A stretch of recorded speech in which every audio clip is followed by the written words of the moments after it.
सोचिए, ज़रा सोच कर देखिए, आज से 1000 साल पहले का भारत कैसा रहा होगा। कैसे लोग अपनी रोज़मर्रा की ज़िंदगी में आने वाली चुनौतियों से निपटते रहे होंगे। आज जब हम भारत को देखते हैं तो हमें लगता ज़रूर है कि भारत एरिया के मामले में काफ़ी बड़ा देश है, लेकिन 1000 साल पहले का भारत इससे भी कई गुना विशाल था।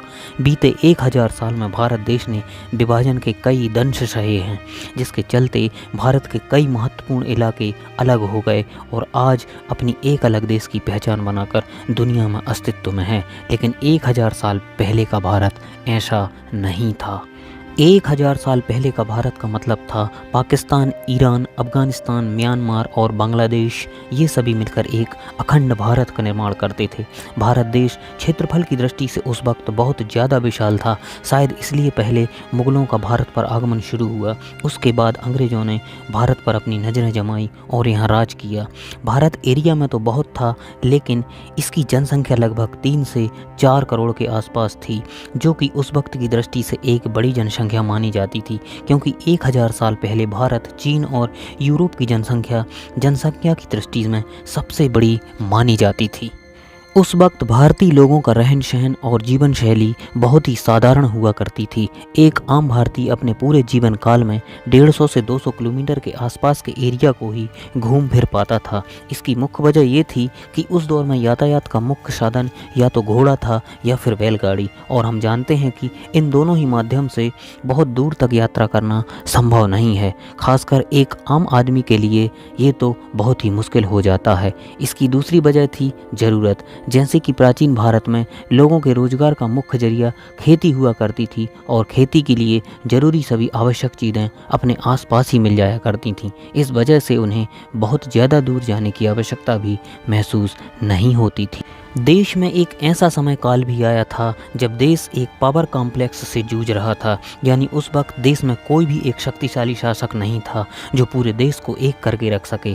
बस इसी कमी के चलते हमारे देश पर मुग़लों का आक्रमण शुरू हो गया और धीरे धीरे मुग़ल सल्तनत के अधीन हो गया। 9वीं सदी के अंत में देश में पहली बार किसी विदेशी गुट ने आक्रमण किया था, और वो भी अफ़गानिस्तान के रास्ते भारत में प्रवेश किया था। उस वक्त देश में पल्लव, चोल, राष्ट्रकूट और चालुक्य वंश जैसे कुछ ऐसे राजघराने थे जो ताकतवर थे। इसके अलावा पूरा देश कई छोटे छोटे शासक तक ही सीमित था। वो पूरे देश पर शासन करने का कभी सपना नहीं देखते थे, और यही उस वक्त की सबसे बड़ी कमजोरी थी। इसी कमजोरी को मुग़लों ने अच्छी तरह से समझ लिया था। 11वीं सदी के आखिर में पृथ्वीराज चौहान, जो कि भारत के आखिरी हिंदू शासक थे, उन्हें भी महमूद ने हरा दिया और उन्हीं के साथ ही हिंदू शासकों का अंत हो गया। पृथ्वीराज चौहान के अंत के साथ ही कहीं ना कहीं हिंदुओं के दबने का इतिहास भी शुरू हो गया। ये कहना गलत नहीं होगा। उसके बाद उत्तर का क्षेत्र पूरी तरह से मुग़लों के हाथ में आ चुका था। उत्तर का क्षेत्र अर्थव्यवस्था के लिहाज से बहुत मायने रखता था, क्योंकि उधर की भूमि बहुत उपजाऊ तो थी ही साथ यही वो क्षेत्र था जो भारत को चीन, यूरोप, रूस और सेंट्रल एशिया से जोड़ता था।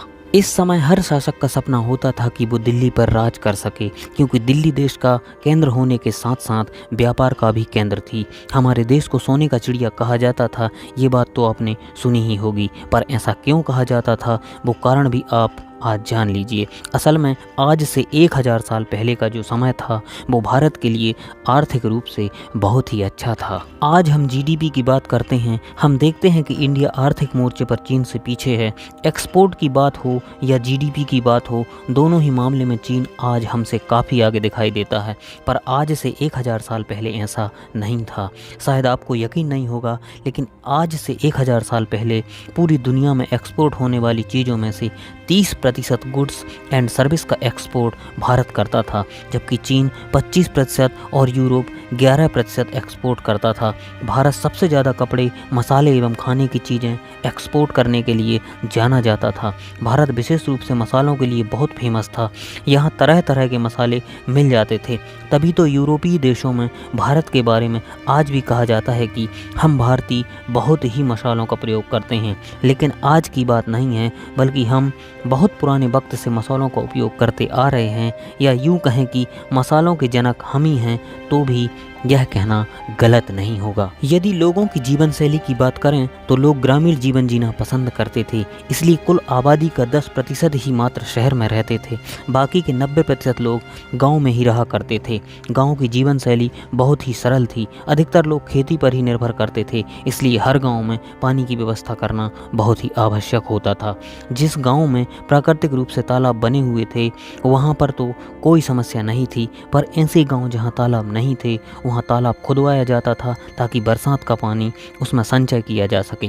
खेतों की सिंचाई के लिए किसान मुख्य रूप से बरसात के पानी पर ही निर्भर रहा करते थे। हर गांव अपने आप में बहुत ही खास हुआ करता था। उस जमाने में शायद ही कोई ऐसा गांव रहा हो जहां पर कोई मंदिर ना हो। गांव में एक आम मंदिर होने के साथ कुल देवी का भी मंदिर हुआ करता था, जिसके बारे में लोगों की मान्यता रहती थी कि वो गांव की देवी हैं और कोई भी शुभ कार्य करने से पहले वो लोग उस मंदिर पर पूजा अर्चना किया करते थे। 1000 साल पहले भी बाजार हुआ करते थे, लेकिन वो बाजार आज की तरह आधुनिक नहीं होते थे।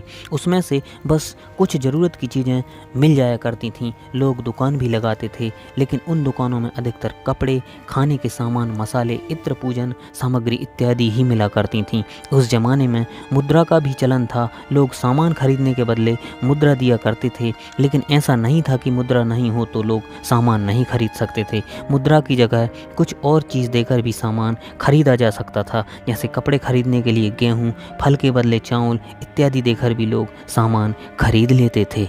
उस दौर में न्याय व्यवस्था पंचों के हाथ में होती थी। वैसे तो हर गांव किसी न किसी राजा के अधीन होता था, पर गांव की हर एक समस्या राजा तक नहीं पहुंचती थी, क्योंकि उसका निवारण गांव में ही किया जाता था और वो पंचों के द्वारा किया जाता था। पंच आमतौर पर वही व्यक्ति बनते थे जिनका गांव पर कुछ रुतबा होता था। उस दौर में व्यापार के बहुत साधन नहीं होते थे। कृषि पर ही लोग ज़्यादा निर्भर थे, इसलिए पीढ़ी दर पीढ़ी लोग परंपरागत बिजनेस को ही आगे बढ़ाते थे।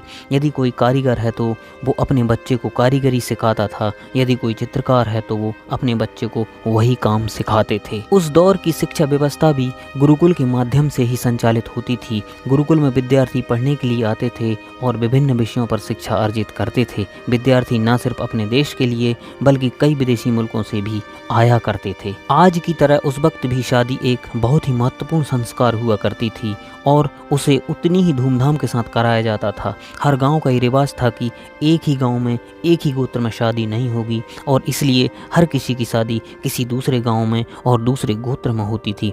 शादी का कार्यक्रम आज की तरह 1 या 2 दिन में नहीं समाप्त होता था, बल्कि 1000 साल पहले की शादियां 7 से 10 दिनों तक चलती थीं। बारात का आना और उनकी मेज़बानी करने में ही 4 से 5 दिन लग जाया करते थे। आज की तरह नहीं था कि जिसके घर में शादी है बस उसी के लिए उत्साह हो। उस समय किसी भी शादी होने पर पूरा गांव बहुत ही उत्साहित होता था, मानो उन्हीं के घर बारात आ रही हो और उनके ही पुत्र पुत्री की शादी होने वाली हो। उस दौर में कारखाने आदि नहीं हुआ करते थे। यही कारण था कि तब के लोग वायु प्रदूषण जैसी चीज़ों के बारे में नहीं जानते थे। हाँ, चुनौतियाँ थीं, लेकिन लोगों में जिंदा दिली थी। लोग तब जिंदगी को इतनी खुली मानसिकता के साथ जीते थे जितना आज नहीं जीते हैं। तो दोस्तों, आज से 1000 साल पहले का भारत कुछ ऐसा था। दोस्तों, अगर आप भी उस वक्त की रोचक चीज़ों के बारे में जानते हैं तो कमेंट्स कर हमें ज़रूर बताएं। ऐसे ही वीडियो हर रोज़ देखने के लिए हमारे चैनल को सब्सक्राइब करें, लाइक करें और ज़्यादा से ज़्यादा शेयर करें।